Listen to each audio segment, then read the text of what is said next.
नमस्कार, मी शुभांगी आणि शुभांगीज रेसिपी कट्टामध्ये सर्वांचे स्वागत आहे। तर आज आपण फक्त 1 कप गव्हाच्या पिठापासून झटपट तयार होणारा एकदम युनिक आणि जबरदस्त टेस्टी असा नाश्ता पाहणार आहोत। तर ही रेसिपी तुम्ही मुलांच्या टिफिनमध्ये सुद्धा देऊ शकता आणि मुले तर खूप आवडीने खातील, इतकी टेस्टी बनते।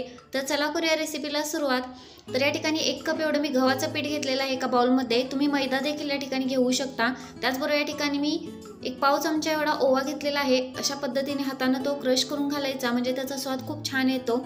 त्याचबरोबर चवीनुसार नमक घालायचं आहे आणि 2 चमचे एवढे यामध्ये तेल घालायचं आहे। तेल घातल्यामुळे खूप क्रिस्पी असा हा नाश्ता तयार होतो। आता व्यवस्थित असं हे मिक्स करून घ्यायचं आहे। तेल छान असं पिठामध्ये चोळून घ्यायचं, म्हणजे छान एकदम खस्ता असा हा नाश्ता तयार होतो। या ठिकाणी व्यवस्थित असं मी हे पीठ चोळून घेतलेलं आहे।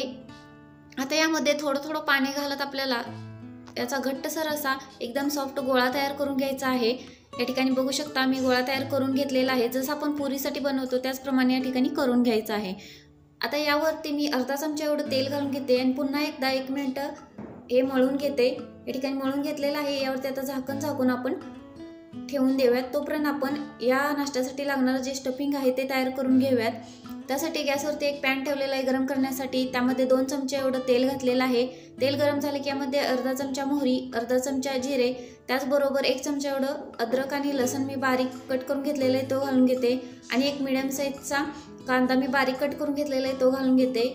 हलकासा कलर चेंज झाला की कांद्याचा यामध्ये आपल्याला 5 ते 7 कढीपत्त्याची पाने बारीक कट करून घेतलेली आहेत ती घालून घ्यायची आहेत। अशा पद्धतीने कट करून घातल्यामुळे खूप छान टेस्ट येते आणि कांदा घातल्यानंतर कढीपत्ता घालायचा यामध्ये, त्यामुळे तेल अंगावर उडत नाही। त्याचबरोबर या ठिकाणी मी 1 हिरवी मिरची बारीक अशी कट करून घेतलेली ती घालून घेतलेली आहे। मिरची प्रमाण तुम्ही तुमच्या आवडीनुसार कमी जास्त करू शकता। त्याचबरोबर 7 ते 8 पुदिन्याची पाने बारीक कट करून घेतलेली आहेत। खूप छान फ्लेवर येतो या रेसिपीला पुदिन्यामुळे। त्याचबरोबर पाव चमचा एवढा मी या ठिकाणी धने पावडर, पाव चमचा जिरे पावडर, पाव चमचा हळद, त्याचबरोबर पाव चमचा एवढा मी चाट मसाला घातलेला आहे, पाव चमचा लाल मिरची पावडर आणि पाव चमचा एवढा मी गरम मसाला घातलेला आहे। त्याचबरोबर अर्धा चमचा एवढी मी सोंफ घातलेली आहे। जर तुमच्याकडे चाट मसाला नसेल तर तुम्ही अर्धा लिंबूचा रस सुद्धा यामध्ये घालू शकता। व्यवस्थित असा 1 मिनिट मसाले परतून घेऊयात। आता यामध्ये मी 2 उकडलेले बटाटे बारीक असे कट करून घेतलेले आहेत ते घालून घेते आणि हे व्यवस्थित असं मिक्स करून घेते। तर मसाल्यांच्या सोबत या ठिकाणी मी बटाटा मिक्स करून घेत आहे। त्याचबरोबर यामध्ये मी चवीनुसार नमक घातलेला आहे आणि व्यवस्थित असा बटाटा मसाल्यांच्या सोबत या ठिकाणी मी मिक्स करून घेतलेला आहे। या ठिकाणी बघू शकता तुम्ही व्यवस्थित असं मिक्स केल्यानंतर यामध्ये आता बारीक कट करून घेतलेली कोथिंबीर घालून घेऊयात आणि पुन्हा एकदा हे व्यवस्थित असं मिक्स करून घेऊयात। या ठिकाणी आपलं स्टफिंग तयार आहे। एका प्लेटमध्ये काढून आपण थंड होण्यासाठी हे ठेवून देऊयात। तर या ठिकाणी एका प्लेटमध्ये काढून मी थंड होण्यासाठी ठेवून दिलेलं आहे। आता या ठिकाणी एका वाटीमध्ये मी 4 चमचे एवढा मैदा घेतलेला आहे चाळून।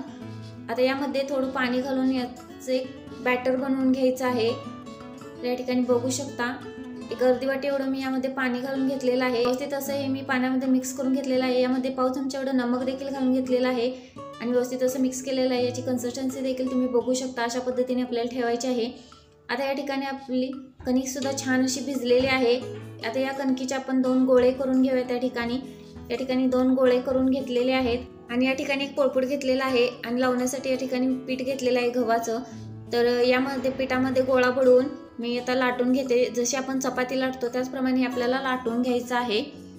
तर या ठिकाणी बघू शकता मी लाटून घेतलेली आहे एक चपाती। आता यावरती मी जे आपण स्टफिंग बनवलेलं आहे त्याला व्यवस्थित असं मिक्स करून त्याचा एक अशा पद्धतीने रोल करून घेतलेला आहे। तो रोल मी यावरती ठेवून देते आणि अशा पद्धतीने आपल्याला या चपातीवरती हा रोल गुंडाळून व्यवस्थित असं याचा रोल बनवून घ्यायचा आहे। या ठिकाणी बघू शकता अशा पद्धतीने आणि लास्टला थोडंसं जे मैदा आणि पाण्याचे बॅटर बनवलेलं ते लावून घ्यायचं आहे आणि व्यवस्थित असं चिटकून घ्यायचं आहे।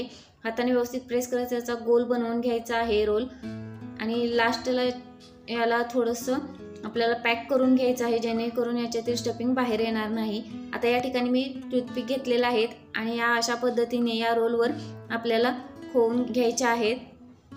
या ठिकाणी बघू शकता अशा पद्धतीने 1-1 इंचाचं अंतर ठेवून मी या टूथपिक सेट करून घेतलेले आहेत। या ठिकाणी बघू शकता अशा पद्धतीने आता चाकूच्या साहाय्याने आपल्याला अशा पद्धतीने कट करून घ्यायचं आहे। या ठिकाणी बघू शकता व्हिडिओ दाखवल्याप्रमाणे। तर अशा पद्धतीने मी सर्व काप या ठिकाणी करून घेतलेले आहेत। करून घेतल्यानंतर काप अशा पद्धतीने आपल्याला एकदम गोल आकार हाताच्या साहाय्याने याला देऊन घ्यायचा आहे. हलकंसं प्रेस करत अशा पद्धतीने एकदम लॉलीपॉप सारखा याला आकार देऊन घ्यायचा आहे. या ठिकाणी बघू शकता, याला तुम्ही पोटॅटो लॉलीपॉप सुद्धा म्हणू शकता. तर या ठिकाणी सर्व मी करून घेतलेले आहेत. गॅसवरती आता पॅनमध्ये मी तेल ठेवलेलं आहे गरम करण्यासाठी. आणि तेल गरम झाल्यानंतर जे आपण मैदा आणि पाण्यात जे बॅटर बनवलेलं आहे त्यामध्ये हे लॉलीपॉप डीप करायचं आहे आणि हे तेलामध्ये सोडायचं आहे. या ठिकाणी बघू शकता अशा पद्धतीने पूर्णपणे याला या बॅटरमध्ये कव्हर करून घ्यायचं आहे आणि नंतरच तेलामध्ये सोडायचं आहे. अशा पद्धतीने मैद्याच्या बॅटरमध्ये डीप केल्यामुळे एकदम कुरकुरीत असा हा नाश्ता तयार होतो. 1-2 मिनटं मीडियम फ्लेमवर असंच आपल्याला एका साईडने तळून घ्यायचं आहे आणि नंतर पलटून दुसऱ्या साईडने देखील आपल्याला हे तळून घ्यायचे आहेत. तर 3 ते 4 मिनटं मीडियम फ्लेमवर आपल्याला सोनेरी रंगाचे होईपर्यंत छान असे हे पोटॅटो लॉलीपॉप्स तळून घ्यायचे आहेत. त्या ठिकाणी बघू शकता मी तळून घेतलेले आहेत. खूप छान कलर आलेला आहे आणि एकदम क्रिस्पी असे ते बनलेले आहेत. एका प्लेटमध्ये हे काढून घेते आणि याचप्रमाणे मी इतर देखील पोटॅटो लॉलीपॉप्स बनवून घेते. तर या ठिकाणी मी सर्व पोटॅटो लॉलीपॉप्स हे तळून घेते आणि एका प्लेटमध्ये या ठिकाणी मी हे काढून सर्व करून घेतलेले आहेत. या ठिकाणी बघू शकता दिसायला अगदी अप्रतिम असे दिसत आहेत. कलर खूप छान आलेला आहे. त्याचबरोबर एकदम क्रिस्पी आणि सुपर टेस्टी असे झालेले आहेत. या ठिकाणी मी टोमॅटो केचप सोबत हे सर्व केलेले आहेत. मुले तर ही रेसिपी बघता क्षणी खातील. मुलांच्या टिफिनमध्ये ही रेसिपी दिली तर रिकामाच डबा घरी परत येईल याची गॅरंटी आहे. तर ही युनिक आणि सुपर टेस्टी अशी घरगुती साहित्यामध्ये तयार होणारी रेसिपी तुम्ही तुमच्या किचनमध्ये नक्की ट्राय करा. रेसिपी आवडल्यास व्हिडिओला लाईक करा, शेअर करा आणि चॅनलला अजून देखील सबस्क्राईब केलं नसेल तर प्लीज चॅनलला सबस्क्राईब करा. वेळात वेळ काढून व्हिडिओ पाहिल्याबद्दल धन्यवाद. पुन्हा भेटूया असाच एका छानशा रेसिपीसोबत. तोपर्यंत बाय बाय.